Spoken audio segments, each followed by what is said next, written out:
자, 우리 제목을 먼저 한번 오늘은 읽어볼까요? 제목입니다. 시작. 천국에서 큰 자. 천국에서 큰 자. 자, 오늘 본문은 마태복음 18장 1절부터 4절까지 말씀입니다. 마태복음 18장 1절부터 4절까지.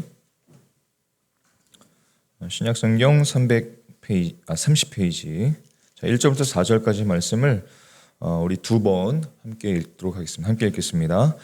그때에 제자들이 예수께 나와 이르되 천국에서는 누가 크나이까? 예수께서 한 어린 아이를 불러 그들 가운데 세우시고 이르시되 진실로 너희에게 이르노니 너희가 돌이켜 어린 아이들과 같이 되지 아니하면 결단코 천국에 들어가지 못하리라. 그러므로 누구든지 이 어린 아이와 같이 자기를 낮추는 사람이 천국에서 큰 자니라. 한 번 더.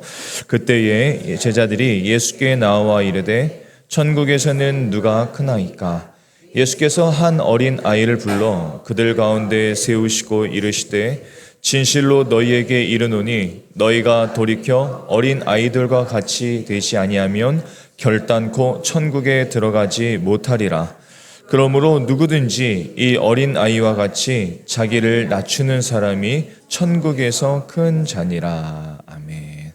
우리 서로 한번 격려해 볼까요? 천국에서 큰 자가 되십시오. 천국에서 큰 자가 되십시오. 천국에서 큰 자가 되십시오. 그것이 무슨 뜻일까요?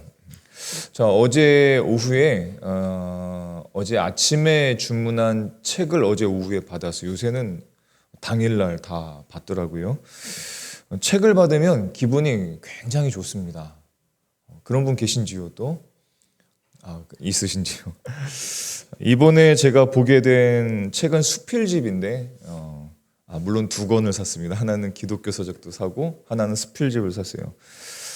수필집 에세이집인데 제목이 뭐냐면은 이 제목이 과거에는 좀 깨닫기 어려웠었는데 이제는 쉽게 이해가 되는 제목이었습니다. 그것이 무엇이냐면 제목이 어른의 행복은 조용하다라는 책입니다. 어른의 행복은 조용하다. 어른의 행복은 조용하다. 근데 사실 이 제목도 좋지만 부제가 더욱 마음에 와닿기 때문에 주문을 했는데요. 그 부제가 뭐냐면 우리는 너무 쓸데없이 불행하고 너무 복잡하게 행복해라는 부제가 달려 있어요. 그러니까 어른이 됐지만 우리가 불행과 행복을 느끼는 데 있어서 너무 복잡하고 복잡다단한 그 인생을 살아간다는 뜻이죠. 그래서 어른의 행복은 조용하다, 즉 복잡하지 않다. 어떠십니까? 좀 동감이 되시는지요? 네, 몇 분이 끄덕여셨는데 저는 이 말을 보면서 믿음과 삶에 대해서도 좀 묵상하게 되었습니다. 믿음이 성숙하게 된다는 것, 믿음의 어른이 된다는 것, 진짜 어른이 된다는 것, 성숙한 어른이 된다는 것은 좀 조용해지는 것이 아닐까. 조용해진다는 것은 말수를 줄인다는 뜻이 아니라 삶이 심플해진다는 뜻입니다. 삶이 심플해진다. 믿음이 성숙해진다는 것, 진정한 어른이 된다는 것은 사실 삶이 심플해지는 것과 같은 것이죠. 에베소서 4장 13절과 14절의 말씀을 보면 우리에게 이렇게 말씀하십니다. 우리 같이 한번 읽어보겠습니다. 우리가 다 하나님의 아들을 믿는 것과 아는 일에 하나가 되어 온전한 사람을 이루어 그리스도의 장성한 분량이 출량한 데까지 이르리니 이는 우리가 이제부터 어린 아이가 되지 아니하여 사람의 속임수와 간사한 유혹에 빠져 온갖 교훈의 풍조에 밀려 요동하지 않게 하려 함이라. 그렇죠? 그리스도의 장성한 분량이 충만한 데까지 이르러서 어른이 참 어른이 되는 것. 그래서 어린 아이가 되지 않는 것이 무엇이냐면 하나님의 아들 예수님을 믿는 것과 예수님의 아들을 아는 일, 경험하는 일이 하나가 된다. 그러니까 하나가 된다라는 것은 심플해진다는 거예요. 예전에는 예수님을 믿었던 것과 사는 것이 달라. 복잡해. 뭔가 해야 될 게 굉장히 많아 보이죠. 근데 점점 성숙해진다는 것은 예수님을 아는, 말씀을 아는 그 믿음과 내가 살아가는 삶의 길이 하나가 되는 겁니다. 간단해지고 심플해지는 것이죠. 그래서 오늘 주님께서 참 어른이 되는 비결을 말씀을 하세요. 근데 오늘 말씀을 보니까 그 비결을 어린 아이를 보고 배워야 된다 이렇게 말씀하십니다. 어린 아이를 보고 배워야 된다. 자, 본문의 배경은 이렇습니다. 예수님께서 이제 자신의 죽음을 얼마 앞둔 시점입니다. 예수님께서는 이제 얼마 뒤면은 십자가를 지셔야 돼요. 그런데 예수님의 마음이 얼마나 또 마음이 고통스럽겠습니까? 그런데 예수님의 제자들은 그렇지가 않았어요. 예수님의 제자들은 오히려 예수님께서 이 예루살렘에 입성하신 다음에 그 예루살렘과 로마를 정복할 것이라는 이상한 기대를 갖고 있었습니다. 그것이 예수님의 제자들이 갖고 있었던 생각이에요. 예수님께서 이제 진짜 이스라엘의 왕이 되시면 자기들도 이제 왕 옆에서 어떤 큰 자리를 하나 차지하고 이스라엘 백성들을 통치하게 될 것이라는 기대, 잘못된 기대를 가지고 있었습니다. 근데 잘못된 기대를 가지게 되면 어떻게 될까요? 분열이 일어납니다. 어디서든지 그렇습니다. 서열 논쟁이 일어난 거예요. 자기 제자들끼리, 예수님의 제자들끼리 누가 더 큰 자냐? 서열 논쟁이 일어난 것입니다. 그래서 제자들이 예수님께 질문을 던졌습니다. 어떤 질문을 던졌냐면, 주님, 천국에서는 누가 큰 자입니까? 라는 질문을 던졌습니다. 근데 사실 천국이 아니라 이 제자들이 의도한 핵심이 뭘까요? 이제 만들어질 새로운 세상에서 자기는 다른 제자보다 조금 더 높은 자리에 있어야 되는 거 아닙니까? 라는 의도를 가지고 질문을 한 것이죠. 어떤 제자는 이렇게 생각했을지 모릅니다. 내가 좀 더 나이가 많으니까 좀 더 큰 자리에 있어야지. 어떤 제자는 이렇게 생각했을지도 모릅니다. 내가 먼저 예수님의 제자가 됐으니까 내가 한 자리 차지해야지. 어떤 제자는 이렇게 생각할지도 몰라요. 내가 어떤 제자들보다 열심히 예수님을 따랐고 열심히 하나님의 나라를 전했으니까 내가 높아져야 되는 거 아닌가? 사람들이, 제자들이 그런 마음을 서로 품고 있었던 겁니다. 그런데 품고 있었던 생각들이 이제 터진 거예요. 서열 논쟁이 팍 터져버린 것입니다. 그때 예수님께서 이렇게 예상치 못한 말씀을 하시죠. 한 어린아이를 옆에 있었는데 이 어린아이를 불러서 가운데 딱 세우시고 제자들 앞에 딱 세우시고 이렇게 가르쳐 주신 겁니다. 3절과 4절의 말씀을 우리 한번 읽어보겠습니다. 자, 시작. 어린 아이들과 같이 되지 아니하면 결단코 천국에 들어가지 못하리라. 누구든지 이 어린아이와 같이 자기를 낮추는 사람이 천국에서 큰 자니라. 답이 뭐예요? 어린아이와 같아야 된다는 겁니다. 어린아이와 같아야 된다. 마가복음에는 같은 사건을 기록하고 있는데 마가복음 10장 15절의 말씀을 보면 누구든지 하나님의 나라를 어린아이와 같이 받들지 않는 자는 결단코 천국에 들어가지 못하리라. 이렇게 말씀을 하셨어요. 여러분, 우문현답이라는 말 아시죠? 우문현답. 어리석은 질문인데 현명한 대답을 하는 것을 우문현답이라고 합니다. 지금 제자들은 곧 자기들이 세상 나라에서 한 자리를 차지할 것이라는 생각을 갖고 질문을 던졌는데 이 잘못된 질문에 예수님께서는 현명한 대답을 하신 거예요. 진짜 하늘나라의 참 백성들의 어른이 자격, 진짜 어른의 자격, 참 어른의 자격을 말씀하신 겁니다. 그런데 그 말씀이 어린 아이와 같아야 된다고 말씀하신 거예요. 예수님께서 이렇게 아주 뜨겁게 말씀하셨습니다. 어린 아이와 같이 되지 아니하면 천국에 들어가지 못할 것이다. 결단코 천국의 입국을 거부를 당할 것이다. 이렇게 딱 말씀하시니까 그 자리에서 제자들의 논쟁이 끝났습니다. 천국에 못 들어갈 거라고 말씀하시니까 제자의 논쟁이 끝나버릴 수밖에 없었죠. 여러분, 물론 어린아이들이 다 구원을 받는다, 물론 그런 뜻은 아닙니다. 이 말씀을 하신 것은 그런 뜻이 아니죠. 어린 아이와 같은 자세가 되어야 된다는 뜻입니다. 어린 아이와 같은 자세. 어린 아이와 같이 자기를 낮추고 하나님의 나라를 받드는 자세를 말씀하신 것이죠.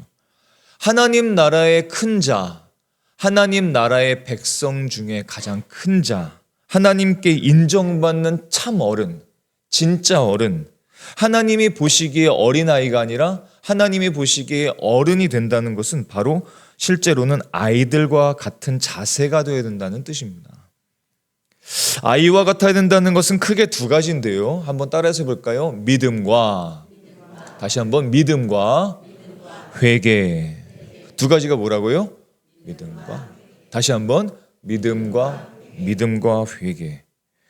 진짜 어른이 된다는 것은 지식이나 지능이나 혹은 세상살이에 대한 어떤 굉장히 풍부한 어떤 지식들 이런 걸 말하는 게 아닙니다. 오히려 믿음과 회개에 있어서 어린 아이와 같이 되어야 된다라고 말씀하세요. 우리가 두 가지를 함께 기억하고 싶습니다. 첫 번째는 어린 아이와 같은 믿음을 가져야 됩니다.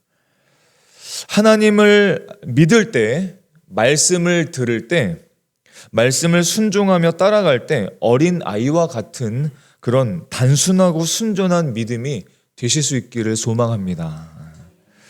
우리 어른들은요, 세상을 살면서 수많은 상처들이 많아요. 벌써 눈물이 막 나려고 그러네. 수많은 상처들이 많고 또 배신의 경험들이 우리 어른들은 정말 많습니다. 세상 살다 보니까 그래요. 그래서 세상과 사람들을 쉽게 믿어요, 못 믿어요? 잘 못 믿습니다. 잘 못 믿죠. 근데 중요한 건 그게 아닙니다. 중요한 건 내가 세상이나 사람들을 믿느냐 못 믿느냐 이것이 중요한 것이 아니라 하나님을 정말로 믿느냐 안 믿느냐 이게 중요합니다. 하나님을 내가 정말로 잘 믿는가? 아니면 내가 세상이나 사람들을 신뢰하지 않는 것처럼 하나님도 신뢰하지 않느냐, 그게 가장 중요한 것이죠. 그것을 말씀하시는 겁니다. 하나님을 잘 믿어야 되는데 우리가 실제로는 그렇지를 못하다는 겁니다. 모두 다 나름대로의 기준들이 있어요. 그래서 자신의 기준에 따라서 하나님의 말씀도 납득이 되면 그 말씀을 믿어요. 그런데 하나님의 말씀을 들었는데 그 말씀에 납득이 안 돼. 신뢰가 안 되고 잘 믿겨지질 않으면 아예 따르질 않습니다. 믿을 생각을 버려버리는 것이죠. 근데 참 희한합니다. 그런데도 불구하고 어떤 세상의 유행이나 세상의 가르침들은 그렇게 또 잘 받아들여요. 희한하죠. 세상의 것들은 금방 쉽게 받아들이는데 하나님의 말씀은 쉽게 받아들이질 않습니다. 말씀을 순전하게 따라가질 않는 것이죠. 그럼 누가 말씀의 열매를 맺겠습니까? 누가복음 8장 15절의 말씀을 같이 읽어보겠습니다. 시작. 좋은 땅에 있다는 것은 착하고 좋은 마음으로 말씀을 듣고 지키어 인내로 결실하는 자니라. 어떤 마음으로 말씀을 들어야 되는 거예요? 착하고 좋은 말씀. 이것이 오늘 말씀을 따르자면은 어린 아이와 같은 순전한 마음입니다. 순전한 마음이에요. 이 말씀이 나에게 어떤 유익이 될까? 이 말씀은 정말 맞을까? 아닐까? 이 기적은 정말 일어났을까? 아닐까? 이 말씀과 세상의 기준을 딱 대립해 보니까 이건 세상에 우리가 살아가는 것과 좀 다른 것 같은데? 라는 생각을 하면서 그 말씀을 멀리하는 건가? 그럼 말씀을 순전하게 믿지 않는 것이죠. 어린아이와 같이 순전한 마음으로 말씀을 듣는 자가 복이 있는 것입니다. 여러분, 믿음을 우리가 너무 어렵게 생각하는 경향이 있어요.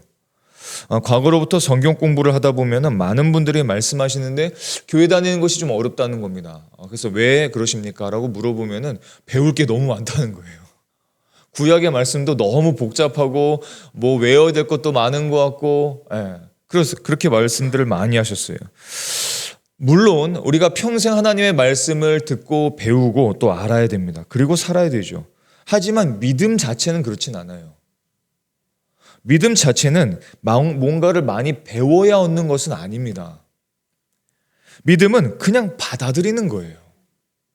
누가 선물을 줄 때 의심을 하죠. 이 사람이 이 선물을 왜 주는 거지? 내 생일 때도 선물을 주길 바라는 건가? 하면은 순수한 마음으로 그 선물을 받아들이기가 어렵습니다. 그렇죠? 근데 어린 아이들은 그렇지 않습니다. 어린 아이들은 훨씬 더 잘 믿습니다. 어른들은 잘 믿을 것 같은데 실제로는 잘 믿질 않아요. 어린 아이들이 잘 받아들입니다. 어린 아이들이 잘 의지하고 잘 믿습니다. 어린아이는 지옥이 있다고 하면은 지옥을 금방 믿어요. 예수님을 믿지 않으면 지옥에 간다고 하면 무서워합니다. 근데 어른한테 말하면 무서워합니까? 별로 안 무서워해요. 지옥이 있습니다. 에이 라고 얘기를 합니다. 마가복음 10장 15절 아까 읽었던 말씀을 보면 누구든지 하나님의 나라를 어린아이와 같이 받들지 않는 자는 결단코 들어가지 못하리라 했어요. 여기서 받들다라는 뜻은 받아들인다라는 뜻입니다. 받아들인다.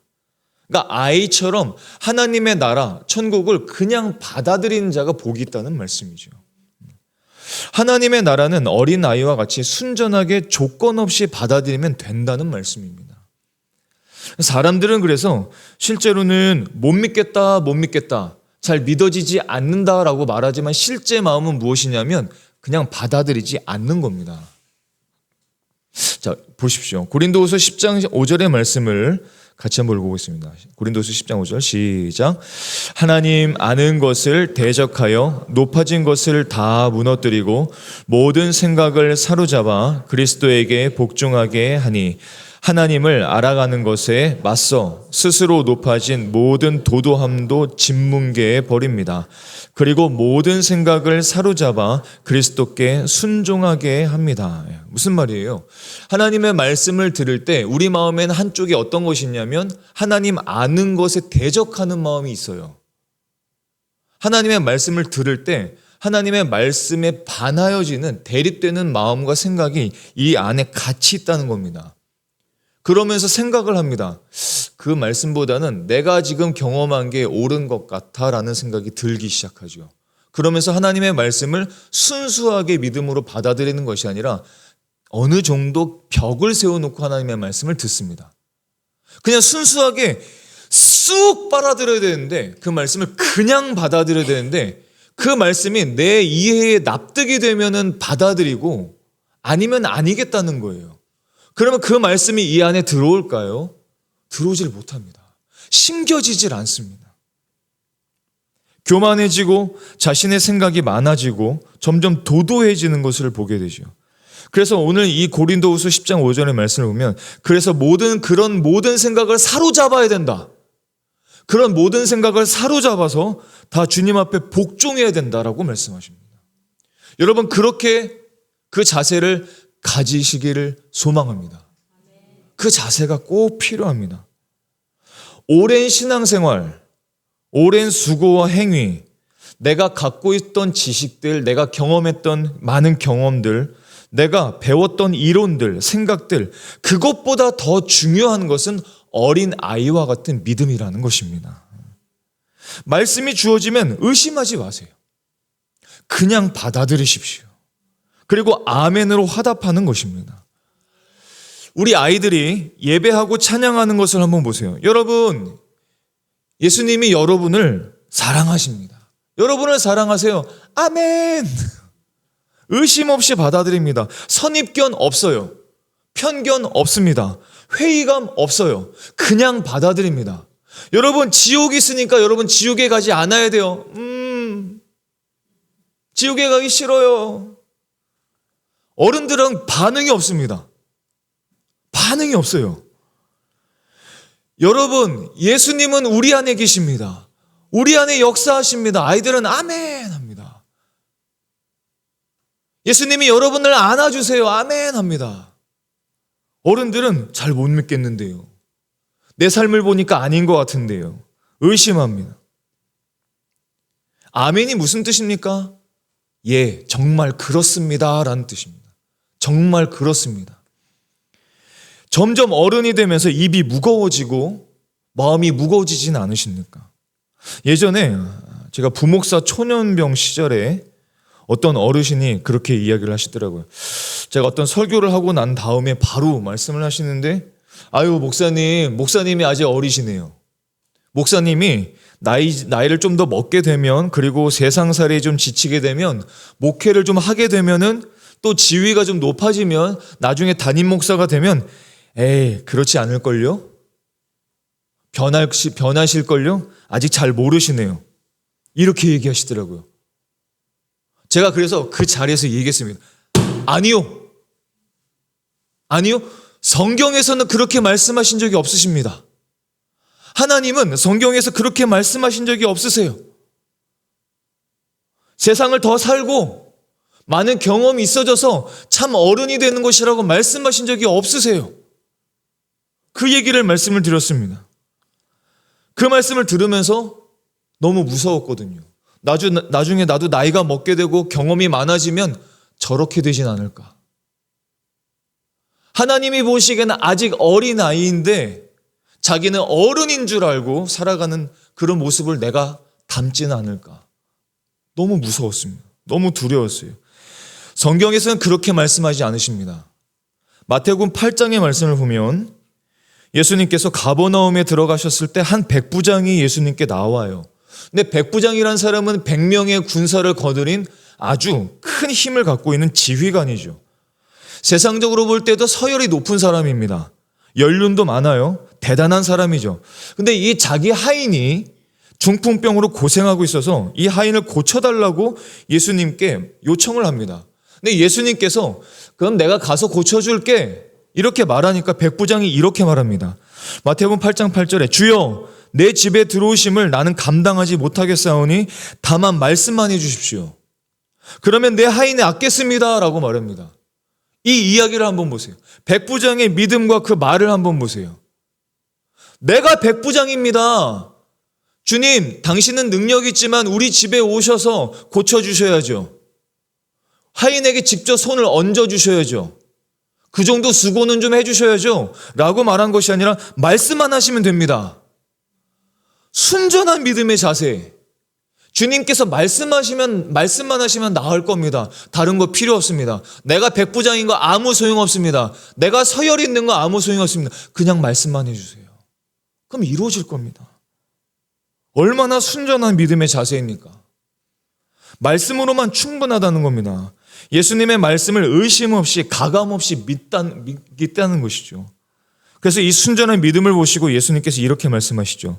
마태복음 8장 10절에 예수님께서 들으시고 놀랍게 여겨 따른 자들에게 이르시되 내가 진실로 너희에게 이르노니 이스라엘 중 아무에게서도 이만한 믿음을 보지 못하였다. 이만한 믿음이 뭐예요? 이만한 믿음일까요? 저 높은 믿음일까요? 아니요. 순전한 믿음. 순결한 믿음. 심플한 믿음. 그냥 말씀만 하시면 낫겠습니다라는 아주 간단한 믿음. 그 믿음을 이스라엘 중에서 못 보셨다는 겁니다. 이게 지금 교회 안에서 일어나는 일들이라 할 수 있는 것이죠. 이 땅에 많은 그리스도인들이 있지만 이 순전한 믿음, 이만한 믿음이 아니라 자기의 경험에 의지하는 믿음, 잘못된 믿음을 가지고 신앙생활을 할 수 있다는 것입니다. 백부장은 지금 예수님의 말씀을 순전하게 믿고 칭찬을 받은 것이죠. 그런데 예수님의 말씀에는 기쁨과 탄식이 함께 있었습니다. 이스라엘 중에서 보지를 못하셨다는 겁니다. 이 말씀을 보고 마음이 먹먹하더라고요. 답답하더라고요. 주님께서 나를 보실 때에는, 내 안에 있는 믿음을 보실 때에는 이만한 믿음으로 보실까? 정말 그럴까? 라는 마음이 저에게도 생겼습니다. 우리가 처음 예수님을 구원자로 믿을 때에는 순전한 믿음을 가지고 있었던 것 같은데 점점 시간이 지나면서 말씀 그대로 믿질 못하고 머리가 커지고 내 기준이 커지고 큰 어른인 척 하는 것은 아닌지 돌아보게 되었습니다. 누가복음 1장 37절의 말씀을 우리가 같이 한번 읽어보겠습니다. 자, 시작.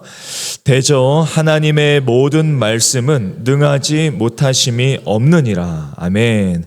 마가복음 9장 23절도 읽어보겠습니다. 예수께서 이르시되 할 수 있거든이 무슨 말이냐. 믿는 자에게는 능히 하지 못할 일이 없느니라. 아멘. 성경의 모든 말씀을 어린 아이처럼 순전하게 믿는 저와 여러분이 되실 수 있기를 축복합니다.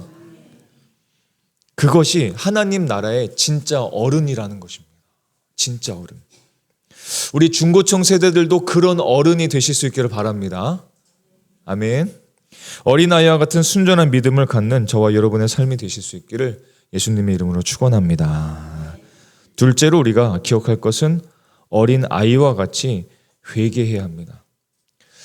회개는 하나님의 은혜로 들어가는 초대장입니다. 하나님의 은혜에 깊이 들어가고자 하는 사람은 반드시 회개의 문을 거쳐야 됩니다.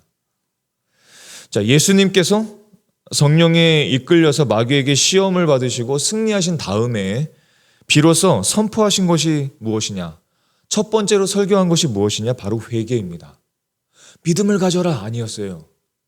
축복을 받아라 아니었습니다. 회개하라 라는 말씀이 첫 설교였습니다. 왜냐? 천국에 들어가기 위해서, 천국과 같은 삶이 되기 위해서는 반드시 회개해야 했기 때문에 그렇습니다. 회개가 없이는 천국에 이를 수 없었기 때문이죠. 마태복음 4장 17절의 말씀을 보면 이때부터 예수께서 비로소 전파하여 이르시되 회개하라 천국에 가까이 왔느니라 하시더라 말씀하셨습니다. 믿음을 가지라 혹은 믿음이 작은 자들아 이런 말씀을 하시는 것들은 다 이후에 하신 말씀입니다. 천국의 초대장이 무엇이냐면 바로 회개라는 것입니다. 천국과 같은 인생의 초대장이 바로 회개라는 것이죠. 사실 그래서 믿음보다 더 빨리 시급히 회복해야 될 것은 회개입니다. 그게 빨리 회복되어져야 됩니다. 존경하는 목회자이자 신학자인 마틴 로이드 존스 목사님을 저도 굉장히 좋아하지만 이 목사님의 회개 편을 보게 되면 이렇게 말한 적이 있습니다. 회개하지 않은 사람이 그리스도인이 된 적은 없습니다. 당신의 삶에 회개의 특징이 나타나지 않는다면 그리스도인이라는 이름표를 떼어버리는 것이 나았습니다. 물론 이것이 회개의 삶이 멈췄다 해서 요즘 내가 회개를 너무 안 했군, 이제 나 다 필요 없어, 그리스도인의 꼬리표를 다 떼어버리겠어, 교회를 안 나오거나 아니면 예수를 부정하는 것, 물론 그런 뜻은 아닙니다. 그만큼 회개가 중요하다는 것이죠. 여러분 회개한 적이 언제 있으십니까? 이 한 주 동안의 삶을 살면서 회개하신 적이 있으십니까? 하나님 앞에 우리 마음을 쏟으면서 내 죄와 허물을 하나님 앞에 고백하신 적이 있으시긴 하십니까? 회개 없이 믿음을 갖는 사람, 회개 없이 성숙하는 사람은 아무도 없습니다. 성숙된 참 어른의 모습을 보면 항상 그 사람은 회개를 많이 한 사람이에요. 어떤 의미에서는 성경은 회개를 말할 뿐이라고도 할 수 있습니다. 성경에 나타난 많은 회심자들의 간증, 또 영적인 어른들의 간증, 영적인 어른들의 모습을 보면 회개가 빠지지 않고 등장하게 됩니다. 진지한 믿음을 가진 크리스찬들의 삶을 보게 되면 삶에선 언제나 진정한 회심을 체험했던 것을 경험할 수 있어요. 그래서 한 주간의 삶 속에서 하나님의 능력을 많이 경험하고 하나님의 은혜를 체험한 사람들은 언제나 누구냐 하면 회개한 사람들입니다. 회개한 사람들. 회개야말로 하나님이 기뻐하시지 않을 수 없는 것 하나인 것이죠. 근데 어린아이들이 잘 회개할까? 어른들이 잘 회개할까? 오늘 말씀을 보면 어린아이들이 훨씬 더 잘한다고 말씀하시는 것이죠. 하나님 용서해 주세요. 하나님 제가 잘못했습니다. 아이들은 가르치고 설득하고 그러면 그 잘못을 좀 더 쉽게 인정하고 돌아서기도 하고 그것을 멈추기도 하고 바꾸고 고치기도 합니다. 근데 어른들은 경직되어 있습니다. 제가 잘못했습니다. 하나님 저를 용서해 주십시오. 다른 사람이 아니라 내가 잘못했습니다. 내 죄와 허물이 큽니다. 하나님 나를 용서해 주십시오. 이 말을 쉽게를 못합니다. 청년만 돼도 쉽게 못합니다. 오히려 제가 잘못했잖아요. 세상이 잘못됐잖아요. 교회가 뭔가 이상하잖아요. 라고 늘 남탓만 합니다. 경험을 많이 해서 인생을 보는 시야가 많이 넓어졌는데 불구하고 동시에 마음이 굳어져요. 완고한 마음이 생깁니다. 점점 자기의 이론과 자기의 고집 그것을 내세우기도 하죠. 자신을 방어하기에 급급하기도 합니다. 가장 큰 문제는 무엇이냐면 말씀의 훈계와 말씀의 지적 앞에서 자신을 내려놓지를 못하는 것이죠. 하나님, 이 말씀을 보니 내가 하나님께서 불순종했군요. 내가 진정한 믿음을 가지지 못했습니다. 이 말씀을 나는 알고는 있었지만 순종하지 않았군요. 내가 이 말씀을 따르려고 하지 않았습니다. 이 말씀을 내가 믿지 않았어요. 하나님, 나를 좀 용서해 주세요. 나를 좀 불쌍히 여겨주세요. 이런 마음들이 점점 사라지진 않으십니까? 회개가 없으면 회복은 없습니다. 이것은 하나님의 진리입니다. 회개가 있을 때 치유가 일어나는 것입니다. 회개가 없으면 회복이 없어요. 수술을 해야 낫습니다. 시술을 해야 낫는 것이죠. 그냥 내버려 두면 점점 병이 될 뿐입니다. 본문의 제자들이 물었어요. 누가 큰 자입니까? 누가 큰 자입니까? 누가 큰 자로 될 수 있습니까? 여러분, 예수님의 제자들은 처음에 안 그랬습니다. 예수님께서 처음 제자들을 한 명 한 명 부르셨잖아요. 그럴 때 예수님의 제자들은 아무 조건 없이 그냥 따랐습니다. 어린 아이와 같이 그냥 따랐어요. 그냥 졸졸 따라갔습니다. 그러면서 기적도 맛보고 하나님의 말씀의 가르침도 많이 들었게 되었어요. 그런데 점점 머리가 커져요. 그러더니 지금 뭐라고 말합니까? 천국에서 누가 큰 자가 될 것입니까? 나를 좀 높여 세워주십시오. 이렇게 지금 요청을 하고 있는 것 아닙니까? 이게 누굽니까? 바로 우리 아닙니까? 내가 더 큰 자가 아닙니까? 라고 우기고 있는 겁니다. 예수님을 처음 따를 때에는 내가 작은 자죠. 겸손하게 따라야죠. 나는 죄인입니다, 주님. 나는 죄인인데도 나를 부르셨군요, 주님. 고맙습니다. 고맙습니다. 고맙습니다. 나를 불러주셔서 감사합니다. 이런 나를 불러주셔서 감사합니다. 그렇게 따라왔는데 지금 보니까 어때요? 아닙니다. 마음이 완전히 바뀌었어요. 마음이 완전히 완고해졌습니다. 누가 더 큰 자입니까? 쟤보단 내가 더 큰 자 아닙니까? 내가 더 어른 아닙니까? 지금 이렇게 얘기하는 거 아닙니까? 오죽했으면 예수님께서 아이를 불러다 놓고 말씀하셨겠어요. 하도 말씀만 하면 보지를 못하고 깨닫지를 못하니까 아이를 보고 좀 배워라 라고 말씀하신 것 아니겠습니까? 아이를 보면서 이 아이처럼 돌이켜야 돼. 회개해야 돼. 돌이켜야 돼. 그때 너희가 진짜 어른이 될 수 있어. 그것이 천국에서 큰 자야 라고 말씀하시는 것입니다. 하나님은 우리가 회개하는 것을 기뻐하십니다. 네, 기뻐하세요. 시편 34편 18절의 말씀을 같이 읽어보겠습니다. 여호와는 마음이 상한 자를 가까이 하시고 충심으로 통회하는 자를 구원하시는도다. 여호와는 마음이 상한 자에게 가까이 하시고 죄로 마음 아파하는 사람들을 구원하신다. 시편 51편도 읽겠습니다. 하나님께서 구하시는 제사는 상한 심령이라. 하나님이여 상하고 통회하는 마음을 주께서 멸시하지 아니하시리이다. 하나님께서 원하시는 제물은 찢겨진 심령입니다. 오 하나님, 주님은 찢겨지고 짓밟힌 마음을 멸시하지 않으십니다. 아멘. 회개라는 것은 하나님과 가까워지는 길이에요. 하나님과 가까워지는 길입니다. 아마도 주일날 이렇게 함께 예배하는 모든 분들은 아마 그 소망은 있으실 거예요. 하나님과 가까워지고 싶다. 우리의 삶이 회복되고 싶다. 하나님의 은혜를 받고 싶다. 그렇다면 회개하실 수 있기를 축복합니다. 그래서 말씀으로 우리를 책망해 주시죠. 오늘 말씀처럼. 훈계하시기도 하고 때로는 징계도 하십니다. 왜냐하면 우리를 사랑하시기 때문에 그렇습니다. 책망을 듣는 사람은 마음이 불편하죠. 훈계를 듣는 사람은 마음이 불편합니다. 아멘 하는 것도 힘들어요. 징계는 굉장히 아픕니다. 하지만 그 회개를 통해서 구원이 임하게 되고 치유가 임하게 되고 회복이 임하게 되는 것입니다. 히브리서 12장 8절에서 이렇게 말씀하시죠. 징계는 다 받는 것이거늘 너희에게 없으면 사생자요 친아들이 아니니라. 잠언에서는 이렇게 말씀하십니다. 대저 명령은 등불이요 법은 빛이요 훈계의 책망은 곧 생명의 길이라 말씀하셨습니다.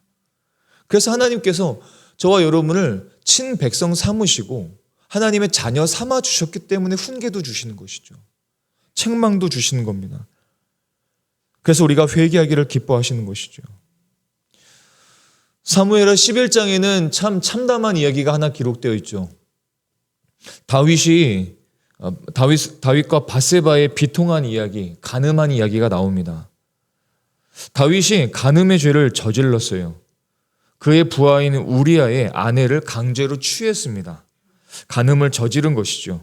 근데 그것으로 끝나지 않고 이 우리아 자신의 부하를 고의적으로 적군의 손에 넘겨버립니다. 죽이게 한 거죠. 사실은 자신의 손으로만 아니었지 결국은 죽인 겁니다. 목동이었을 때는 그렇지 않았습니다. 다윗이 목동이었을 때 양들을 막 쳤을 때는 그런 거 없었어요. 근데 오히려 이 죄는 다윗이 왕이 되었을 때 일어났습니다. 교만함에 빠졌고 나태함에 빠지게 된 것이죠. 그래서 하나님 앞에 범죄한 것입니다. 사무엘하 11장 27절의 말씀을 보면 다윗이 행한 그 일이 여호와 보시기에 악하였더라. 누가 보시기에? 하나님이 보시기에. 여러분, 하나님이 보시기에 악했다라는 것은 너무 비통한 이야기예요. 너무 슬픈 이야기입니다. 그러면 하나님은 그냥 계셨는가? 이런 나쁜 놈, 잘못했군, 이러면 안 되는데 그냥 계시지 않으셨어요. 하나님께서는 나단 선지자를 통해서 회개의 기회를 주셨습니다. 하나님은 항상 회개의 기회를 주세요. 한 이야기를 통해서, 나단 선지자를 통해서 한 이야기를 들려주시고 이 이야기를 통해서 다윗을 책망하십니다. 어떤 이야기를 들려주시냐면 이런 이야기입니다. 자, 한 성읍에 두 사람이 살고 있어. 근데 한 사람은 부자야. 근데 또 한 사람은 가난한 사람이야. 근데 이 부자는 양도 많고 소도 많아. 근데 이 가난한 사람은 아무것도 없어. 근데 딱 하나 있는데 무엇이 있냐면 자기가 사서 열심히 기른 작은 암양 새끼 한 마리가 딱 있어. 그런데 어떤 행인이 부자에게 왔어. 근데 이 부자가 어떻게 한 줄 아니? 이 부자가 자기는 소도 많고 양도 많은데 그 많은 양과 소 중에서 한 마리 잡아주면 되는데 이 행인에게 자기 거 안 잡고 이 가난한 자의 암양 새끼 하나를 잡아가지고 그 행인에게 줬다는 겁니다. 그 이야기를 들려줘요. 그랬더니 다윗이 그 이야기를 듣자마자 뭐라고 말합니까? 저 부자는 죽일 놈이군요. 아니 저런 나쁜 놈. 양도 많고 소도 많으면서 자기 그거 하나 주면 되는 건데 그 가난한 자 거 하나를 뺏었다고요? 죽일 놈이군요. 그랬더니 나단 선지자가 이렇게 말합니다. 그게 당신입니다. 그게 당신입니다. 당신이 하나님께서 당신을 왕으로 세워주지 않으셨습니까? 하나님께서 당신을 지금 이 자리까지 오게 하지 않으셨습니까? 하나님께서 그렇게 은혜를 베푸시고 지금까지 인도해 주셨는데 너는 어떻게 그런 일들을 할 수 있냐 이겁니다. 이 책망에 다윗의 마음이 어땠을까요? 찢어졌죠. 바로 너라고 말했을 때 그 마음이 찢어졌습니다. 그런데 하나님께서 이 회개의 기회를 주셨을 때 다윗이 그 자리에 엎드립니다. 그 자리에 엎드려요. 이게 우리가 해야 될 일입니다. 하나님의 말씀이 들려질 때, 훈계를 주실 때, 책망의 말씀을 주실 때 그냥 그 자리에 엎드리는 겁니다. 그 자리에 엎드리는 거예요. 아닌 것 같아요. 버틸 필요 없으십니다. 그럴 필요가 전혀 없어요. 그냥 납작 엎드려야 됩니다. 하나님께서 이 다윗이 회개의 기도를 합니다. 어떤 기도냐? 바로 시편 51편의 말씀이죠. 시편 51편 9절에서 12절 그리고 17절까지 말씀을 우리 같이 한 쭉 읽어보겠습니다. 주의 얼굴을 내 죄에서 돌이키시고 내 모든 죄악을 지워주소서. 하나님이여 내 속에 정한 마음을 창조하시고 내 안에 정직한 영을 새롭게 하소서. 나를 주 앞에서 쫓아내지 마시며 주의 성령을 내게서 거두지 마소서. 주의 구원의 즐거움을 내게 회복시켜 주시고 자원하는 심령을 주사 나를 붙드소서. 하나님께서 구하시는 제사는 상한 심령이라. 하나님이여 상하고 통회하는 마음을 주께서 멸시하지 아니하시리라. 아멘. 울면서 하나님 앞에 무릎 꿇으면서 회개한 거죠. 통회하는 마음으로 하나님 앞에 자신의 죄와 허물을 고백한 것입니다. 자신의 죄와 허물을 하나님 앞에 솔직하게 고백하면서 나를 용서해 주십시오. 내가 죄인인 것을 알았으니 나를 용서해 주시고 나를 회복시켜 주십시오. 그 전에 주님을 향한 구원의 즐거움이 내 안에 가득 차 있었지만 지금은 잃어버렸습니다. 하나님. 하나님을 믿는, 하나님을 따라가는 그 즐거움이 없어졌어요. 하나님. 그 마음을 내가 잃어버렸습니다. 하나님. 나를 용서해 주세요. 하나님께서 그 시편의 이 기도, 다윗의 회개 기도를 즉각적으로 들으십니다. 그리고 용서해 주시죠. 사무엘하 12장 13절의 말씀을 보면 다윗이 나단에게 이르되 내가 여호와께 죄를 범하였느라 하매 나단이 다윗에게 말하되 여호와께서 당신의 죄를 사하셨나니 당신이 죽지 아니하려니와. 이렇게 용서해 주셨어요. 하나님은 다윗의 이 회개를 들으시고 용서를 선언해 주시고 자유를 해 주신 것입니다. 그래서 우리가 하나님의 말씀이 찔릴 때가 많아요. 말씀을 전하는 자, 말씀을 받는 자 모두 그럴 때가 많습니다. 그때 가장 필요한 것은 의심이나 의구심이나 선입견이 아니라 바로 하나님 앞에 회개하는 것입니다. 요한계시록 3장 19절의 말씀을 보면 무릇 내가 사랑하는 자를 책망하여 징계하노니 그러므로 네가 열심을 내라 회개하라 라고 말씀하셨습니다. 우리 스스로는 회개하기가 힘들어요. 우리 마음이 완고해지면 정말 어떤 돌보다도 딱딱한 것이 우리의 마음이기 때문에 그렇습니다. 근데 우리가 하나님 앞에 통회하는 마음으로 나아가면서 성령님께 지원을 요청하면 성령님께서 우리의 마음을 부드럽게 해주세요. 온유하게 해주십니다. 회개할 수 있도록 도와주세요. 굳어버렸던 이 마음을 부드럽게 해주시고 경직된 생각과 마음을 제거해 주시고 겸손하게 해주시고 부드럽게 해주시고 온유한 마음으로 말씀을 받아 회개할 수 있도록 성령께서 인도해 주시는 것입니다. 과거에 한국교회 큰 기둥이셨죠. 옥하는 목사님이 간증 섞인 설교를 하신 적이 있는데 그것을 기억해냈습니다. 이렇게 설교했던 것이 기억이 나요. 그대로 인용을 하겠습니다. 저는 청중의 반응에 예민해지면서 성도들이 좋아하는 말씀을 일부러 골라서 설교하는 사람으로 내가 바뀌는 것을 느꼈습니다. 죄라든지 회개라든지 듣기 피곤한 말씀은 할 수 있으면 피하거나 꼭 말을 해야 할 때는 달래듯이 부드럽게 말하고 싶어하는 유혹에 끌려가는 나를 발견했습니다. 그런데 사도행전을 보니까 사도 바울은 유익한 말씀이라면 그것이 진리라면 거리낌 없이 전하고 가르쳤던 것을 보게 되었습니다. 그러나 저 자신을 포함하여 한국의 많은 지도자들은 단 것은 먹이고 쓴 것은 할 수만 있으면 먹이지 않으려는 나쁜 설교자가 되어가고 있는 것 같습니다. 회개만이 살 길이라는 것이죠. 성령께서 회개할 힘을 우리에게 주셔야 됩니다. 성령이 우리를 도와주셔야 합니다. 우리의 힘으로는 안 됩니다. 하면서 눈물을 펑펑 흘리면서 그 나이 많으신, 연륜이 많으신, 그렇게 큰 자라고 많은 사람들이 외쳤던 그분이 그렇게 회개하면서 기도했던 것을 기억합니다.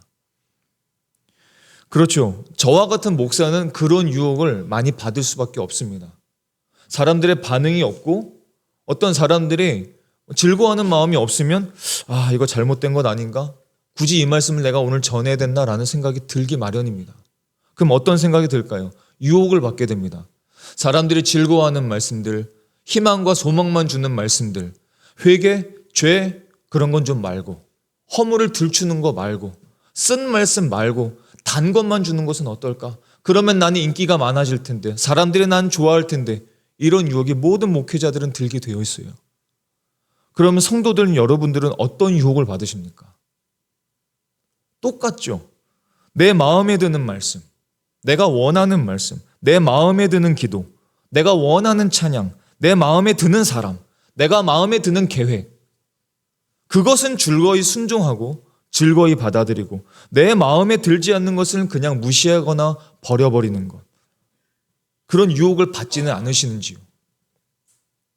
사도행전 3장 19절의 말씀을 보면 그러므로 너희가 회개하고 돌이켜 너희 죄 없이 함을 받으라. 이같이 하면 새롭게 되는 날이 주 앞으로부터 이를 것이요 말씀하셨습니다. 죄에 대해 애통하며 회개하는 자는 하나님의 위로를 받을 것입니다. 마태복음 5장 4절에 애통하는 자는 복이 있나니 저희가 위로를 받을 것이며 말씀하셨습니다. 또 우리가 회개하면 우리는 불의함과 죄와 허물에서 벗어나 자유케 될 것입니다. 아프고 상한 마음들이 희한하죠. 회개할 때 오히려 치유를 받게 됩니다. 그냥 나는 위로만 받고 싶은데 라고 말하면 위로가 안 돼요. 오히려 요한일서 1장 9절의 말씀처럼 만일 우리 죄를 자백하면 그는 미쁘시고 의로사 우리 죄를 사하시며 우리를 모든 불의에서 깨끗하게 하실 것이요. 이 마음이 상한 이유가 무엇인지 아십니까? 우리 마음이 상한 이유는 우리 마음 안에 불의함이 가득하기 때문입니다. 이 안에 불의가 있어서 그래요. 그런데 내가 회개할 때 이 불의함이 깨끗하게 씻겨나가는 것입니다. 그것이 바로 오늘 성경이 말씀하시는 천국에서 큰 자입니다. 하나님이 인정하시는 참 어린 아이와 같이 단순하게 순전하게 믿고 하나님의 말씀이 들려질 때마다 순전한 믿음을 갖고 회개하는 사람들. 그런 저와 여러분의 성숙한 믿음이 되실 수 있기를 예수님의 이름으로 축원합니다. 그런 한 주가 되실 수 있기를 축원합니다. 기도하시겠습니다.